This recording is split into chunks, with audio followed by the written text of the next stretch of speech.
ಈಗ ಮೋದಿ ಸಾಹೇಬ್ರದ್ದು ಒಂದು ಟರ್ಮ್ ಇದೆ, ಅರ್ಥ ಆಯ್ತಲ್ವಾ? ಅದು ಮುಗಿಯೋವರೆಗೆ ದೇಶದಲ್ಲಿ ಯಾರೇನು ಮಾತಾಡೋಂಗಿಲ್ಲ, ಆ ಟರ್ಮ್ ಮುಗಿಲದು. ಈಗೇನಾಗೈತೆ ಅಂತ ನಾವೇನು ಹೇಳಿದ್ರೆ ಅವ್ರ ವಿರುದ್ಧನೇ ಇದೆ ಅಂತ ಹೇಳ್ತೀರಿ, ಇವತ್ತಿಲ್ಲದ್ರೆ ಮುಂದೆ ಬರ್ತಕ್ಕಂಥ ದಿನಗಳಿಗೆ ಅರ್ಥ ಆಗುತ್ತೆ. ಯಾಕಂದರೆ ಎಲ್ಲ ಆಡಳಿತಗಳ ಮಾಪನ ಆಗೇ ಆಗುತ್ತೆ ಮುಂದೆ. ಅದ್ರ ಬಗ್ಗೆ ಈಗ ಸದ್ಯಕ್ಕೆ ಚರ್ಚೆ ಬೇಡ. ಇಡಿ ಬಗ್ಗೆ ಸಮರ್ಪಕವಾಗಿ ಸುಪ್ರೀಂ ಕೋರ್ಟ್ ಭಾಳ ಸರಿಯಲ್ಲ. ಇದು ಗವರ್ನರ್ ಯಾವ ರೀತಿ ಬಿಹೇವ್ ಮಾಡ್ತಾ ಇದ್ದಾರೆ, ಗವರ್ನರ್ ಏನು ಮಾಡ್ತಾ ಇದ್ದಾರೆ, ಯಾವ ರಾಜ್ಯಗಳಲ್ಲಿ ಏನು ಮಾಡ್ತದೆ ಅಂತೇಳಿ ಸುಪ್ರೀಂ ಕೋರ್ಟ್ ಹೇಳಿದೆ. ಇಡಿ ಯಾವ ರೀತಿ ನಡೆಸ್ತದೆ ಅಂತ ಸುಪ್ರೀಂ ಕೋರ್ಟ್ ಪದೇ ಪದೇ ಹೇಳ್ತಾ ಇದೆ. ಸೊ ಅದ್ರ ಬಗ್ಗೆ ಈಗೇನು ಚರ್ಚೆ ಮಾಡಿದೆ ಹೇಳ್ರಿ? ಇದರಲ್ಲಿ ನೀವು ರಾಜಕೀಯಕ್ಕಾಗಿ ಇಡಿ ಬೆಳೆಸ್ತಾ ಇದ್ದೀರಿ ಅಂತ ಹೇಳಿ ಸುಪ್ರೀಂ ಕೋರ್ಟ್ ಇದು ಈ ವಿಷಯದಲ್ಲ, ಎಲ್ಲ ವಿಷಯದಲ್ಲಿ ಹೇಳಿದೆ. ನಮಗಿಲ್ಲಿ ಗುರ್ತಾಗಲ್ಲ, ಇದರಲ್ಲಿ ಜಾಸ್ತಿ ತೋರಿಸಲ್ಲ. ಯಾವುದೇ ಕೇಂದ್ರ ಸರ್ಕಾರ ವಿರುದ್ಧವಾಗಿರ್ತಕ್ಕಂಥದ್ದನ್ನು ಜಾಸ್ತಿ ಬೆಳಕಿಗೆ ಬರೋದಿಲ್ಲ ಈ ದೇಶದಲ್ಲಿ. ಯಾವುದೇ ನೆಗೆಟಿವ್ ಇದ್ದರೆ ದೇಶದಲ್ಲಿ ಬೆಳಕಿಗೆ ಬರೋದಿಲ್ಲ. ಅದಕ್ಕಾಗಿ 11 ವರ್ಷ ಏನಾಯ್ತು ಅಂದರೆ ಈ ದೇಶದಲ್ಲಿ ಎಲ್ಲರೂ ಸುಖವಾಗಿದ್ದಾರೆ, ಎಲ್ಲರ ಮನೆ ಬಂಗಾರ ತಟ್ಟಿ ಐತೆ, ಎಲ್ಲ ಹುಡುಗರಿಗೆ ಕೆಲಸ ಸಿಕ್ಬಿಟ್ಟೈತೆ, ರೈತರು ಆರಾಮಿದ್ದಾರೆ. ಈ ದೇಶದಲ್ಲಿ ಯಾರಿಗೂ ಕಷ್ಟ ಸುಖನೇ ಇಲ್ಲ. ಏನು BJP ಹೇಳೋದಂದ್ರೆ ಈ ದೇಶದಲ್ಲಿ ಯಾರಿಗೂ ಕಷ್ಟ ಸುಖ ಇಲ್ಲ, ಎಲ್ಲರೂ ಸುಖವಾಗಿದ್ದೀವಿ, ಎಲ್ಲ ಯುವಕರಿಗೆ ಕೆಲಸ ಇದೆ, ರೈತರು ಅನುಕೂಲ ಆಗಿದ್ದಾರೆ. ನಾವು ಏನು ಯೋಚನೆ ಮಾಡ್ತೀವಿ ಪ್ರಗತಿ ಅದಕ್ಕಿಂತ 10 ಸಲ ಜಾಸ್ತಿ ಪ್ರಗತಿ ಮಾಡ್ಕೊಂಬಿಟ್ಟಿದ್ದೀವಿ ಅಂತಕ್ಕಂಥದ್ದು ಕನ್ಫೈನ್ಡ್ ಇದೆ. ಅದಕ್ಕೆ ನಾವೇನು ಮಾತಾಡೋಣ? ಅಲ್ಲ, ಹೋರಾಟ ಯಾರು ಮಾಡ್ತಿಲ್ರಿ? ನಮಗಾದಂಥ ಲಿಮಿಟೇಷನ್ಸ್ ನಾವು ಮಾಡ್ತೀವಲ್ಲ. ಅವ್ರಿಗೆ ಹೋರಾಟ ಮಾಡೋಕ್ಕೆ ಏನಿದಾರೆ ಅಂದ್ರೆ ಟಿವಿಗಳು ಇಟ್ಕೊಂಡ್ಬಿಟ್ರೆ ಅವ್ರು ಹೋರಾಟ ಎಲ್ಲ ಟಿವಿ ಮುಖಾಂತರ ಇರೋದು ಅವ್ರದ್ದು.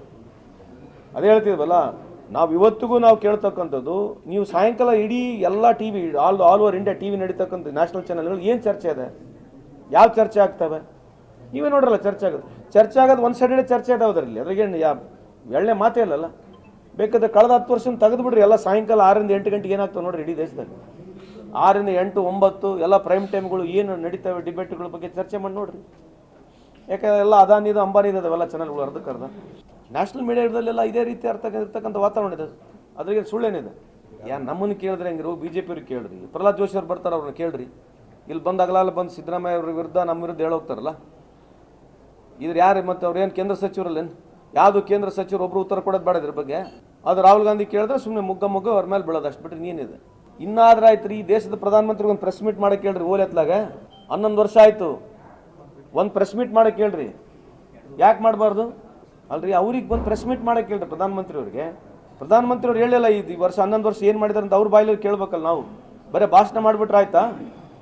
ಈ ಪೇಲ್ಗಾಮ್ ಆಯಿತು, ಪೇಲ್ಗಾಮ್ ಆದಮೇಲೆ ಒಂದು 8-10 ಫಾರಿನ್ ಟೂರ್ ಆಯಿತು, ಫಾರಿನ್ ಟೂರ್ ಆದಮೇಲೆ ಇಲ್ಲಿವರೆಗೆ ಬರೀ BR ಎಲೆಕ್ಷನ್ನು.